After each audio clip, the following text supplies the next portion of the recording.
Welcome to OC Live. That's right, we want to inspire all of you.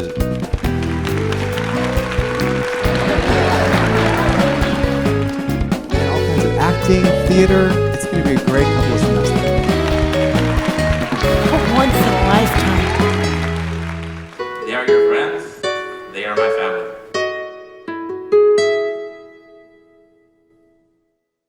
Welcome, everyone, to OC Live Online. I'm Tim Fontanet, business professor here at Oxnard College, and I'm excited to bring you this special segment called OC Conversations.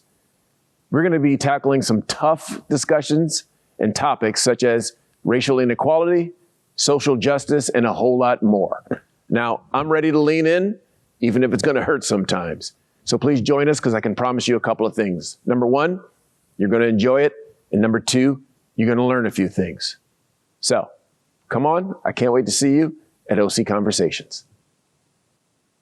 Hello, everybody. Welcome to OC Live Online. We are in the building. I am super excited. My name is Anitra Lawson, one of the professors in the Film, Television, Electronic Media program at Oxnard College. So it's my pleasure, privilege, honor to introduce to you three amazing individuals that I've had the pleasure to work with and connect with from Oxnard College and beyond. And so first, I'm going to introduce my very own FTVE alumnus, Sal A is what I call him, because I always butcher his last name. So when he talks, he'll introduce himself more fully. He's an FTVE student. He's recently graduated, and he just finished making a 10-minute film entitled Essential Oxnard, which is what we're going to highlight today. It's all about the impact of COVID-19 on the Hispanic community specific to Oxnard, California. So welcome, Sal. Thank you so much for having me. Great to be here. In addition, we have Luis Guereca, who I may have butchered that as well, who a good friend of mine, and I don't say that lightly. It's really great when you meet people who are your friends and not just people that you work with. He's a local Oxnard writer, he's a filmmaker, and he's just got the heart of a lion to fight for all people, for the justice of people. And he constantly inspires me to be a better filmmaker. So Luis, I'm so grateful to have you. Welcome to OC Live. No, thank you, Anitra. It's definitely an honor to be here. And last but certainly not least is a huge friend as well from Oxnard, a good friend of mine, a good filmmaker, a writer. She's doing things in Oxnard to help with mental health. She's amazing. Her name is Arcelia Martinez. And I love that you're here to represent for the women, but also to represent for your community. Thank you so much for being here and joining us at OC Live. I'm honored to be here. Thank you for asking me, and I'm excited. All right. So with OC Live Conversations, we want to dig deeper. We want to lean in and talk about particular subject matters that impact our communities and communities around.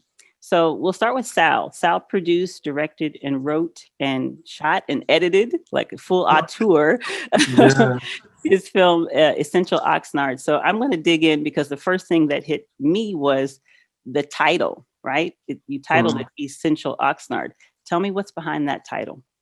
The main title, the essential part, I mostly based it on the Oxnard, like agriculture, like the field workers, because the term essential worker was being tossed around so much around that time, like a lot, like every day you would see it. So I thought, like, who was pretty much essential to the city, and it's pretty much like all our field workers and agriculture workers that are out there every day putting in work to put food on tables and stuff. But yeah, that was my main like inspiration for the title, like how they inspire me to keep going, because I'd be driving around Oxnard seeing them put in work every day, you know, and they are the definition of the essential worker here in Oxnard. Let me ask Luis and Arcelia, when we think about that title, essential worker, what do you think the media and or our country as a whole gets wrong about that title? Because I love how Sal is really establishing, you know, everyone's saying who's essential, who isn't essential, who falls on this list, who doesn't fall on this list. But what do you think is really, what qualifies someone as essential from your experience, your perspective from the community? Oh, well, you know, in reference to Sal's film, I think he made it very clear in his narration that it's a gray area. And you know, during this time, during COVID, we've been presented with a listing of what is considered essential. I didn't know that list existed before, and I don't know if that list was just created during this time. But the film itself, what Sal did was he made it very clear that, you know, it's everyone's work is essential. Everyone's work is super important. It's their livelihood, and he does a really good job of capturing that in the interviews. These are workers who, you know, 21, 22-year-olds that just started their own business, people that have been working out in the fields for a good amount of time. To them, their work is important and is essential. They need it like we all do. So it definitely brings up that discussion about what is really should be considered essential. And we know that, you know, first responders and people out there doing this kind of work, working in hospitals, working in clinics and things like that, super, super important without a doubt. But for anyone who relies on their work daily, which is all of us, and especially small businesses, and especially people out there that, you know, are just doing whatever they can to survive. This film highlights that part of it. And, you know, it definitely kind of redefined what essential means to me. So I definitely, it made me think about a lot of those things. Ms. Harsey? Yes, I was taking notes while I was writing the film, and I thought, well, you know, okay, so who's essential? You know, you have transportation is basic. You have food industry, it's basic. And there was the third one that I wrote down that we normally consider like our three fundamentals, right? I'll look at my notes and find it. But it did get me to understand that all industries are essential. The beauty industry is essential because not every person can do everything. So we rely on everybody else. So you're the butcher, you know, you're the hostess, you're the beautician. They're essential to everybody. It's just everybody, yes, exactly like Luis said, is redefining what is essential to them. I know we have basic needs, like I said, food, transportation, but then that definition is different to everybody. So at first I was thinking, okay, well, you know, the beauty industry, maybe that is extra, but it's not, it's part of self-care. And so that's a tricky question. We just have to like tier it. I get why they do that. We have to tier it. If we just meet those basics first, then we move on to the next ones. But it's essential to the person earning in that industry. So it's a tricky conversation. For me, I had to sit down and go, oh, okay, what do I need to survive on a daily basis? And definitely the beauty industry was important.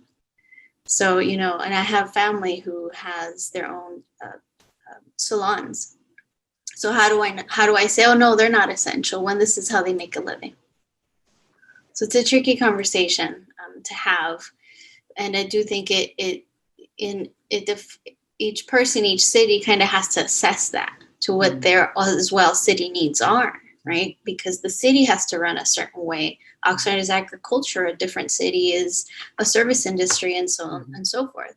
So we each have to like mold our own essential package to survive. I love that. And I love that what's unanimous, Sal, is that we all walked away from your film questioning, how do we define what is essential, which is a powerful thing for a film to do, is to make people walk away and continue to chew on it and contend with it. Like that to me is one of the highest things a film can do.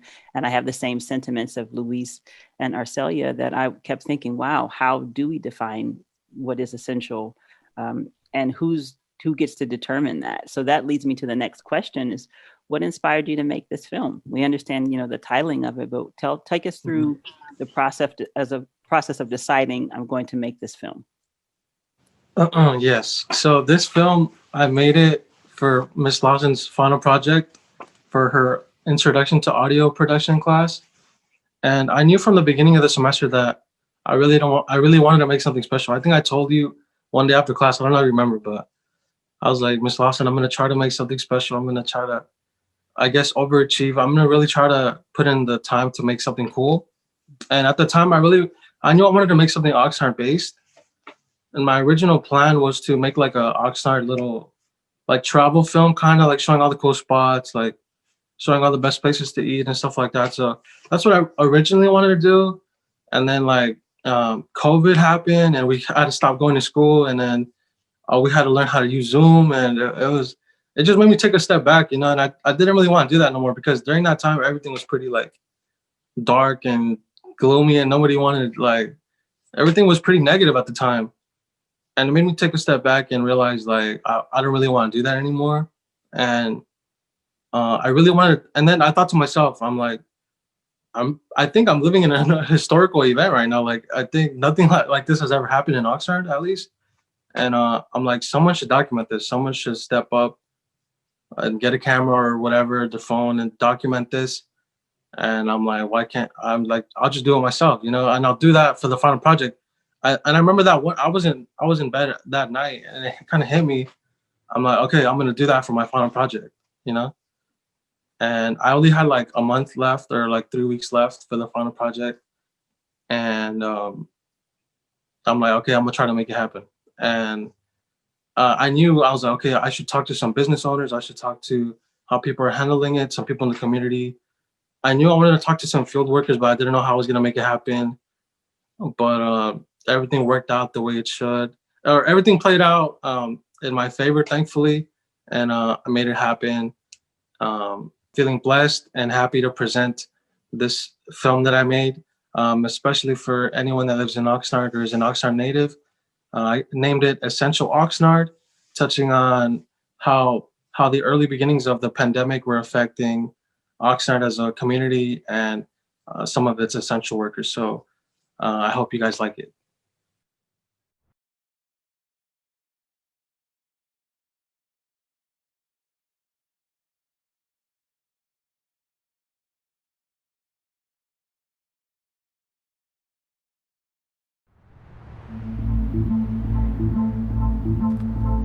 I've always wanted to make something about Oxnard, but I really never knew what. I've always had different ideas come and go, but nothing really stuck around. It wasn't until now with the COVID-19 pandemic that everything just started to click. And then it finally hit me. As a result of the outbreak, your city.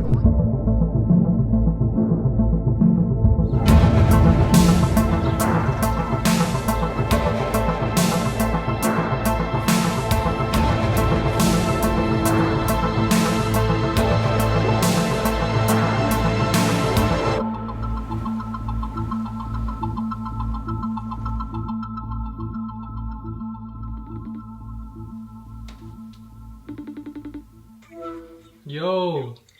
What's up, down? What's up, bro? My name's David. I'm the owner of House Against Gym. It's a local bodybuilding, powerlifting, strength training gym in Wainimi. We're a small gym. We're not anything big. We only have a couple hundred members. So during this pandemic, this coronavirus, how are you guys holding up? We've definitely been faced with challenges, just like everybody else has. I'm a 22-year-old business owner. So I started this business when I was 21, just recently turned 22. So I don't have the financial backing that some other businesses may have. We're not only a small business, but we're also a new business. So we've only been open less than 6 months prior to closing. So we have had our difficulties with overhead expenses and revenue. As a gym, if you don't have any members coming into the gym, you're not making any money. Yeah. So we've definitely faced some hard challenges when it comes to making ends meet, and as a small business, it's no joke.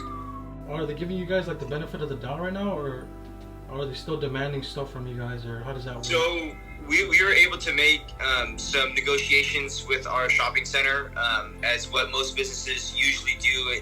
I shouldn't say usually, but in a time of need like this. Yeah. So we've just been fortunate enough to go through those negotiations and come out on an even playing field with our shopping center. So, they won a little bit, we won a little bit, and, we all come out as best as we can with the situation that we're given, So, that definitely has made a difference. I know that not all businesses got as much help as what we did. But, we applied for all the things that the government told were going to be, supplemented to small businesses, and we didn't get a handout. So, going to our shopping center was kind of our last resort, and, it played out well for us. So, but we still have other expenses, ongoing expenses that we have to pay for that, we're trying to figure out how to do that. A lot of the people that are in the gym, like really in the gym, that's like their lifestyle. So now that's kind of taken away from them. It's kind of tough, I could imagine. Yeah. This is where the whole, what's essential to who, comes into play. Because, for a lot of people, this is an essential place for them. They're there, once or twice a day. And so, I get plenty of DMs through our social media, and they reach out to us, that they miss us and they need to get back into the gym, and they're making do with their garage gyms for now. But, we have members that they'll message us and be like, hey man, I'll pay 5 times my membership through this rate if you can, this month, if you can let me work out. And, that's crazy. Unfortunately we can't make exceptions for just one person, but, this is a livelihood for a lot of these guys. And so, everyone wants to get in there, and everyone really misses it. So we appreciate our members, and we love the support we get from them.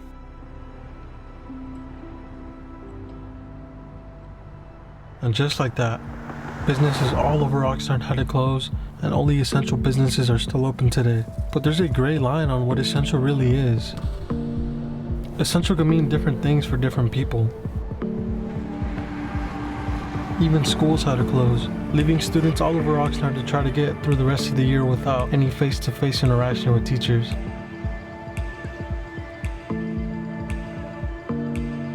It's a tough time for businesses around Oxnard right now, and the harsh reality is a lot of these businesses don't know when they're going to reopen. My name is Rob's Barber. I'm the CEO of Stay Faded Barbershop right here in Oxnard, California. We had to shut down the whole barbershop. It's kind of difficult, for our families and all that. It's a little minor setback to a major comeback. So, as of right now, we're just taking it day by day. We're not essential. We're not part of the essential list.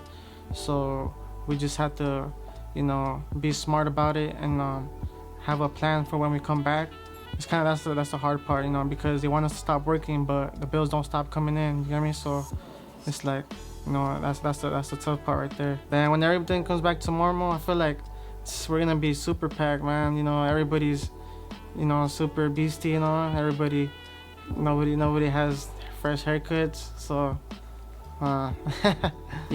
so stage 3 is pretty much just like barbershops, like gyms, like pretty much just like you being next to like next to people and all that. So barbering, it's just you're right in front of them. You're right next to them, so it's real risky. So I feel like a lot of things are gonna be different when we come back, but with everything, we'll overcome it for sure. My name's Alonzo the Barber. I'm a barber here at Stay Faded, and I'm also a barber instructor at Modern Beauty Academy at night times, Monday through Friday.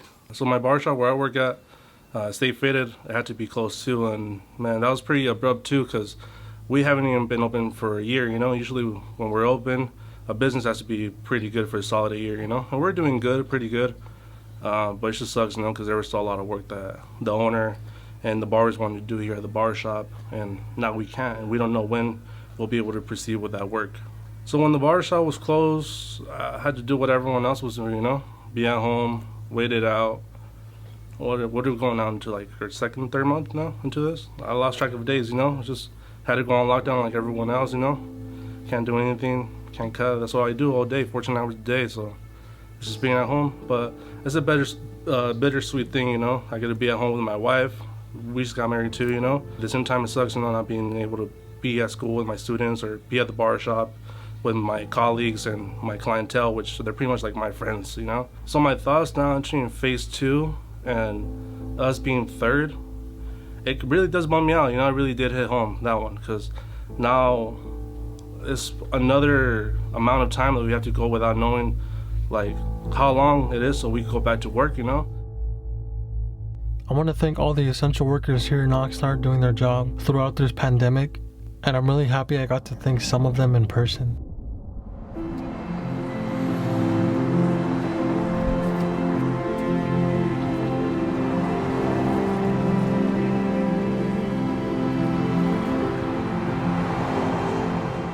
Mi nombre es Abraham Ortiz y aquí ando cosechando la fresa. Como siempre, pues como una tarea de la vida, pues pan de cada día conseguir para mantener la familia.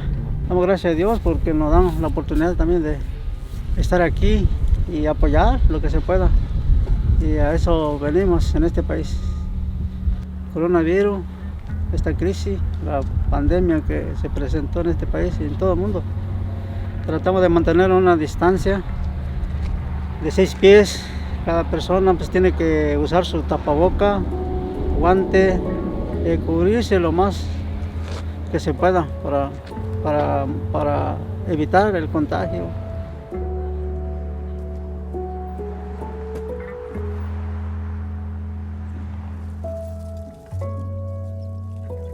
¿Cuál es su nombre? Francisco Caguanza. ¿Cómo se siente usted trabajando en esa situación? Bien. Sí, bien. Pasamos cada 15 minutos en cada trailer para limpiar, desinfectar las llaves, para que la gente trabaje bien a gusto, bien, que no se vayan a contaminar sobre acerca de lo del virus ahorita.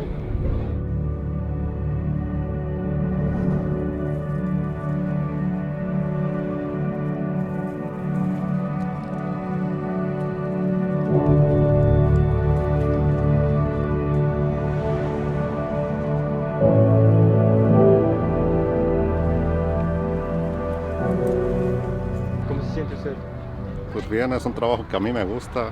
Empecé a trabajar en el campo allá en Michoacán desde que tenía 6 o 7 años de edad. Y este trabajo de la agricultura yo creo que ya lo traigo de herencia.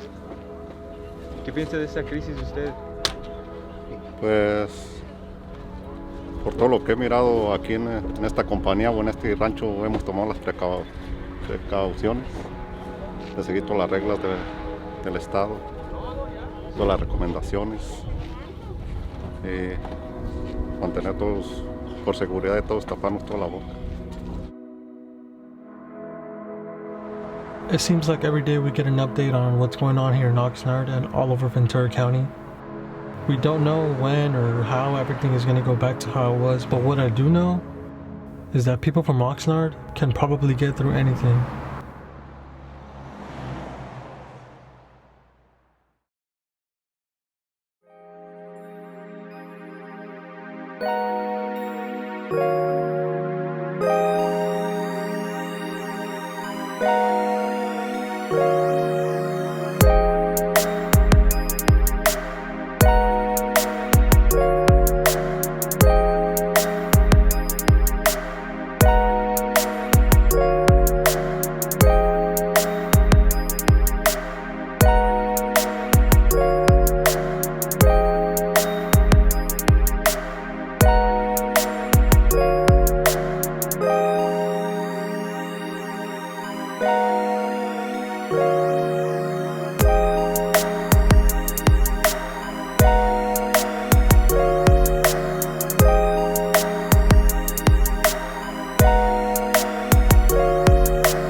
Super awesome, Mr. Sal. I love it. I think some of the most visually stunning shots in your film come from that last segment, being with the farm workers. I just think they are just gorgeous. And to me, and I'm going to open it up for Luis and Arcelia to jump in there, you do such a wonderful job of creating this duality of, in the midst of a really horrific situation in our world and in our country, you find the beauty.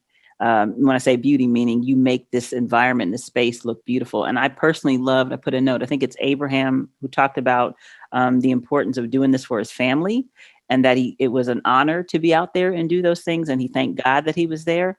It brought tears to my eyes because it really does show, I think, what people don't understand about the essential workers in Oxnard, that they're risking their lives and they're doing it with honor. They're doing it with pride for their families, for the greater good. And some of us, when we're sitting trying to order our Amazon and have it dropped off at home, right? We got all of our cell phones and all of our technology, we don't realize, and we get mad when the Wi-Fi isn't working, right? We get upset when these very first world things are hitting, or hitting us. But you did a beautiful job of presenting an environment, a community with honor and with grace, and was visually stunning. So I'm so glad you were able to get that segment, because I think it's gorgeous. So my other question that I'm going to hush so Arcelia and Luis can jump in is, what did you film on? Tell us some of the technical aspects of how did you get it to look so beautiful? Okay, so the camera I used, this goes to show that you can make it with anything. This was a Canon T6i, like one of those Rebel series, like one of those beginner starter kits you get at Best Buy. That's what I used. That was my only camera. I used the gimbal, like one of those $200 ones you can buy at Best Buy, the Zion crane gimbal. And that was it. And as you can see in the interviews, I had no light, like in the barbershop. We used one of the ring lights from the barbers because I didn't have any lights. And for editing, I used Final Cut Pro. Thankfully, I have my computer that I can edit on. But as for everything else, it was pretty, like, as you say, like guerrilla, like not really any fancy gear or anything like that. It was just me, the camera, and a couple of good people to help me out, Well, one of the things that in watching Sal's film is, and in watching any film that somebody creates like this, I'm always curious as to where the idea came from. And then, of course, the process. I'm constantly looking at, how did he get this shot? Not even a minute into the film, I'm thinking, well, there's a lot of really nice camera movement here. I'm wondering, is it handheld or how did he do that? So I'm constantly looking at those kinds of things. And then hearing that he used a consumer type camera and a consumer type piece of equipment, it really does not matter what you use. And I know a lot of us, myself included, RC and others are constantly, thinking about, well, we need this piece of equipment, we need that piece of equipment. And then we get caught up on what is the latest and the greatest, 4K, 8K, 20K, someday in the future. It's going to be so real that it's going to pop out and grab you. But it really does not matter what you use. You watch that film and nobody knows what you use. Nobody knows if it's a consumer or a super expensive red camera or anything. It could be a $50,000 camera or a $300 camera. But it's the editing, it's the music, and it's everything, and it's the storytelling that is so clean and so good that it does not matter what you use. I'm always curious about it because I'm always want to know. And I think I also want to know because I want to reinforce the fact that I don't have the best equipment, and is it okay to use that? And sometimes I feel like I have to wait and save up and buy that, $30,000 camera that everyone's using. And that should not be what should keep us from creating the kind of stuff that Sal created. So it is a beautifully shot film, and you can do so many things with any camera if you know how to use it and know where to place the camera. And there's some stuff in there that I would think as I'm watching it, and I watched it a few times already, that I'm thinking, wow, he must have used this. And in my mind, the budget is going up. And then now to hear what he used, I thought, well, that just shows you that you can do anything with any piece of equipment. So kudos to you on that one. But there's so many layers in what Sal was just talking about, and in watching his film, that as filmmakers and creators, we tend to kind of forget that, you have an opportunity here to do something, an idea that pops in your head. And a lot of the times, the original idea, your original plan as a filmmaker, really rarely does it ever pan out. Rarely does that become what it is that you finish with. It's always those things that either were either a barrier that you have to get around, or an idea that you never really thought of before, or a last minute invite that always seems to be the best part of your film. And listening to how Sal put it together, I'm thinking that's exactly what filmmaking is all about, is just finding an answer to something that always you might be getting in your way, or lack of something, is just problem solving. And that's what real filmmaking is. So talking to someone, finding out if you can be invited to shoot there, or knowing that it's this Wednesday and how am I going to get there, you're constantly problem solving. And so no one really needs to know all of this stuff except for us as filmmakers. We're so curious and we always want to know those things. But when you watch the film and you present it and it's screened wherever it's going to get screened, at a film festival or somewhere, all of that stuff does not matter. You're in this room, or in my case, on my bed watching it, or on my computer, and I don't need to know any of these things. I just want to know what story Sal created. And he created a story that is definitely going to stick with me for quite a long time. So thanks for doing that. Yeah, beautifully said, Luis. At the end of the day, it's what story do we have? The equipment could be anything. Your phone, what have you, yourself, if you have a good steady hand, somebody's head, it doesn't matter. The story. And in your case, as an artist, we are that person in society who has to use every situation twofold. I don't like to say like good or bad, but there is, yes, like Anitra was saying, this duality where you must seize an opportunity. There's no good or bad to that. You are just taking a moment, like you said, to capture. And in my experience, so many, I wish somebody would. And I've found out from wise people, when you have that thought, you got it for a reason. And in your case, you didn't sabotage as an artist. You didn't overthink it. You saw the healing it could bring to your community, and you took it. You said, okay, I've got some homework to do. Let's do it. That's that's why everything was able to pan out for you. I feel when we have a good intention. So the story was strong. The intention behind the story was strong. It was helpful. It was genuine. And when that happens, as I'm sure you have all heard this many times, the world opens up all of a sudden. Oh, this person calls you. This person asks somebody.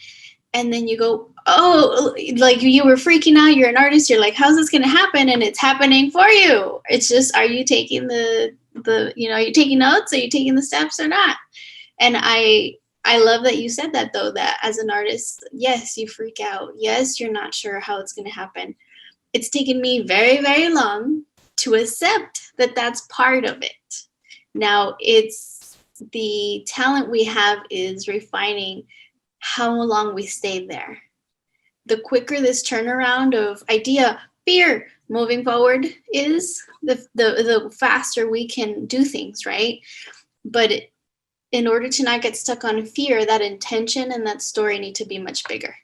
And you just, you captured it. It was beautiful. From the minute you had the idea, so you started telling people about it, and then look at your beautiful film. It's good. Where you are is a natural, wonderful process. The more you make work, you're going to continue to come into your own and understand how to identify yourself in many different ways. But Luis has been very impactful for me to say, yeah, Anitra, when you write, say that you're a writer. When you do these things, you announce that, because that's part of your identity, and it's going to help you own it some more. So do you want to jump in there, Luis, about the importance of really identifying ourselves? No, sure. I hear what Sal is saying, and I feel the same way. I know Arce and everyone else, students that I've met over the years, filmmakers that I met over the years. And if you really listen to even established filmmakers now, people that we admire, whether it's like a George Lucas or a Paul Thomas Anderson, which I'm a big fan of, or any of these other people, they're still, I think any artist always lives in that area where they're not really sure, or there's a lack of confidence about certain things, or what they're labeled as. You can see them cringing sometimes when they're being interviewed, and I can see Sal's face as well as we're talking about his baby here. But you have to own up to it at some point, and I think sometimes even experimenting with it. When you talk to people, you say that you are a filmmaker or a writer, or you find whatever label you prefer. And you'll notice how people will react to it, that confidence of who you are and what you do. I've been to so many seminars where I've listened to filmmakers that I really admire, and I'm sure Sal and Arce and other people have as well. And as you're sitting there, you're thinking, what am I going to ask them? What is that question I'm going to ask them? Because you would want to be in their situation. You would want to be in their seat facing the audience and answering all of these questions. I mean, who doesn't, right? That's kind of like a maybe a goal for a lot of us. But there's that thought about, like, you know, how did they get there? What did they do? And it's just they did what Sal is doing now, is just creating these pieces. It doesn't matter if it's not perfect. It doesn't matter if it's not exactly how you wanted it to be. You've just created something, and though you don't consider yourself a filmmaker, I'm sorry, but you already are, because you created this thing. And if you send it out to a film festival tomorrow morning, it will be accepted as that. You are submitting something, and it's coming from a filmmaker, and they don't need to know all of this backstory of everything that went on. They just know what you've sent to them was put together by you, and it represents you, and that's how they're going to treat you and label you as an artist. So you're so many steps ahead of so many people already, including myself and others. You know, you've created something from beginning, middle, and end. It's there, it's packaged, and you're probably going to work on your next one. So you already are there, and it's just a matter of just owning that and try it out from time to time. And I was talking to Anitra and in our group here, is that when you talk to people and they ask you what you do, you know, try these labels and see which one fits best. Yeah. And then see what kind of reaction you get from people, because I think that just shows that, you know, your confidence in your work and in your art. And in this film, you should be super, super proud of. I don't know what mistakes you made in there or what things you look at when you watch it, and I'm sure they're there, but you know, I don't notice them, and other people are not going to notice it. It's just you completed something, and if this is something that you want to do, then you just keep going. Doesn't matter what you use, what gear, and how many mistakes are in it. Just keep doing it. But again, it's a beautiful film. It's a beautiful film that I said will stay with me, because you've shown Oxnard in ways that other people haven't. This is a beautiful place. There hasn't been a lot of cameras that have captured these little areas of this city. And so when you have a shot, that opening shot of the bridge and the transportation center, and in the fields and all of those things, you know, you don't see that in cinema. You don't see that in film. And so I get super excited when I see someone that turns on their camera and captures that part of the city, which I know. And it's beautiful, you know, cinematically, it's beautiful, and it has so many stories to tell. So keep at it, because, you know, I was super excited as soon as I saw the title and the shots that you had in there. It was just marvelous. I wish, you know, made me want to run out there and just turn on my camera right away as well. So keep doing that. Hispanic community, like, no matter the circumstance, their mentality stays the same. Like, I'm gonna go out here, I'm gonna work because I got a family and I got to take care of people, you know, whether it be like wildfires, you know, they're still out there working in the fields when the clouds are black. They're still out there on super hot days.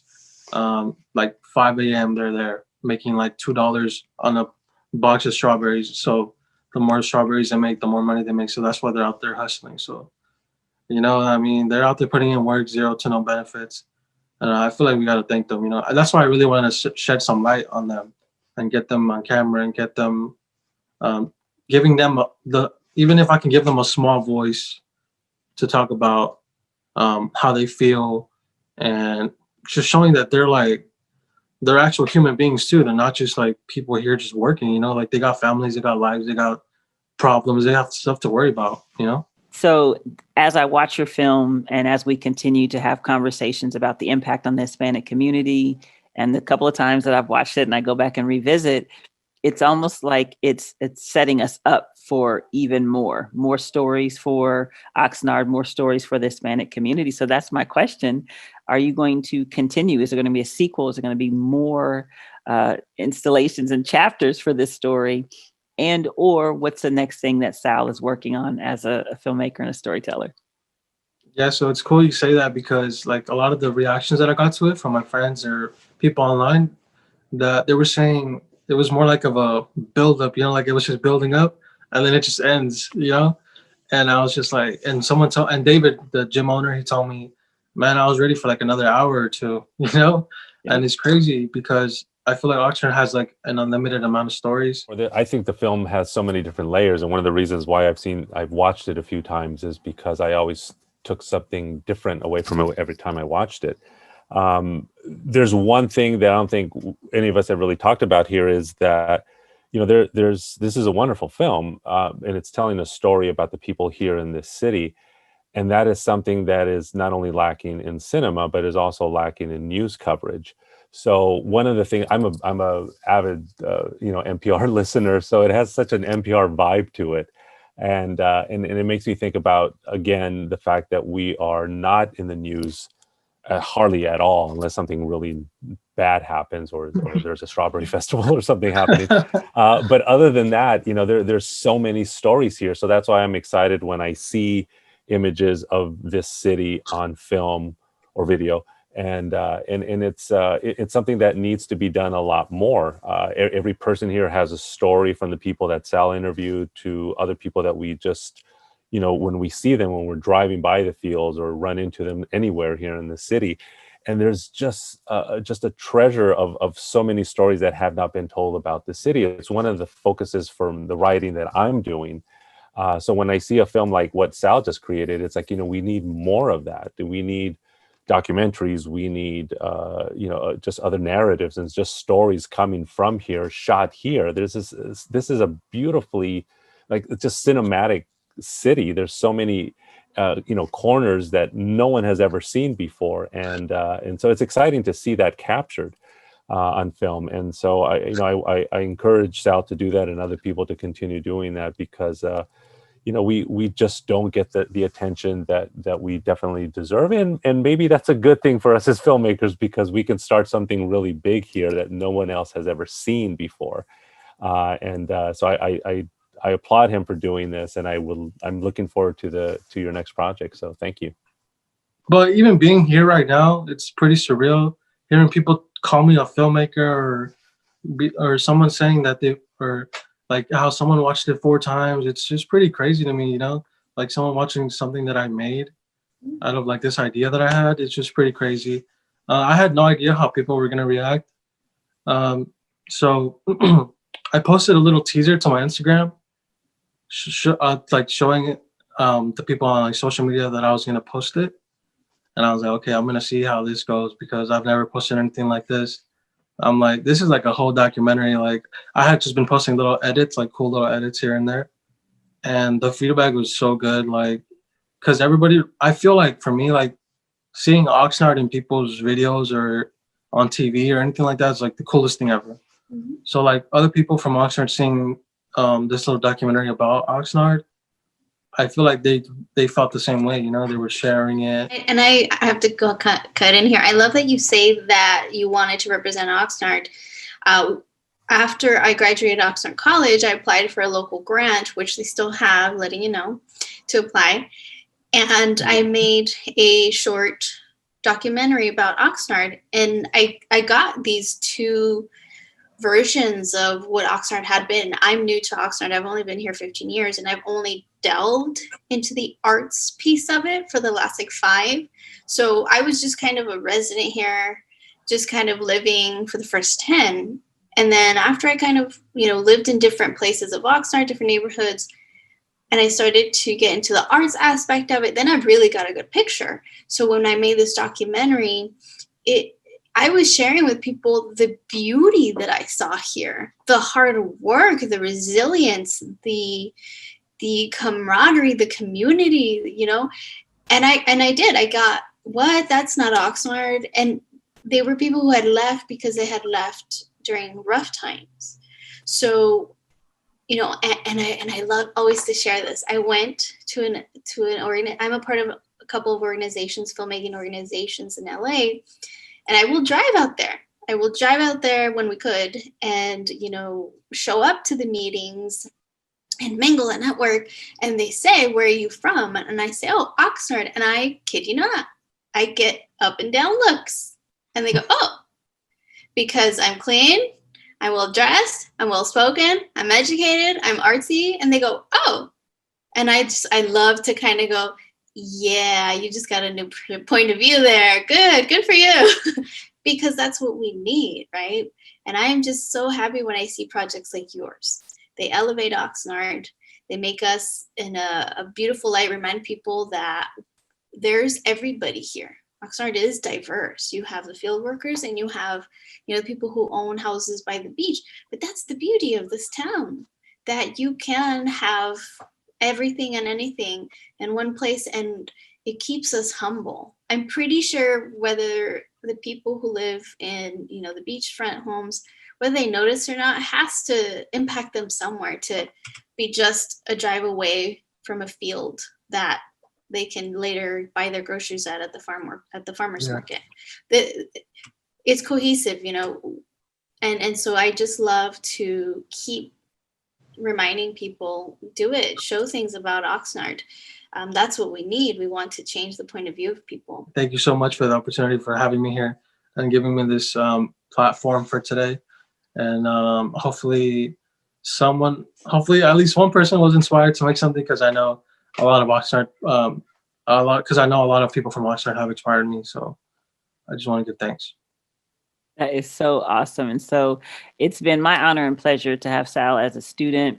He came in locked and loaded, and he continued to press through. So I, like a proud mama bear, proud auntie, take whatever simple credit I could take, but he's just really gifted. I do want to shout out Oxnard College Film Program. It's a wonderful space. I know we're in the midst of COVID, so we're not able to be, face to face and do hands-on, but we are essential in terms of, making media content. And so that program is continuing to grow and thrive. And Sal is an example of that. I also want to shout out, we are pushing forward anti-racism classes at Oxnard College.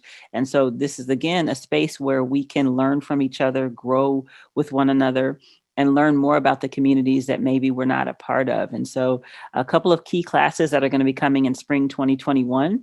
One is the Introduction to Social Justice Studies class taught by our very own Dolores Ortiz. That's SJS R110. We also have an anthropology class, which is African American Culture and Experience, taught by our own Professor Linda Kay, and that's Anthro R114. We also have a bunch of other amazing classes that speak to anti-racism, like sociology, race, and ethnic relations. We have the history of American women. We have Introduction to Culture Anthropology and Chicano studies. And so please go to our website. And this is a great way to learn more about all of the communities that we represent and learn how to be anti-racist, learn how to be anti-oppressive, learn how to be human beings. And so I'm excited that the college is part of this movement for change. And I'm happy to give that a shout out in connection with Sal and the work that Sal's doing here in Oxnard for the Hispanic community and as a representative of Oxnard College as well, because he's one of our proud alums. So Arcelia and Luis, I thank you both so much for joining us. Thank you again for joining us for OC Live Online. It has been a true pleasure to dig deeper.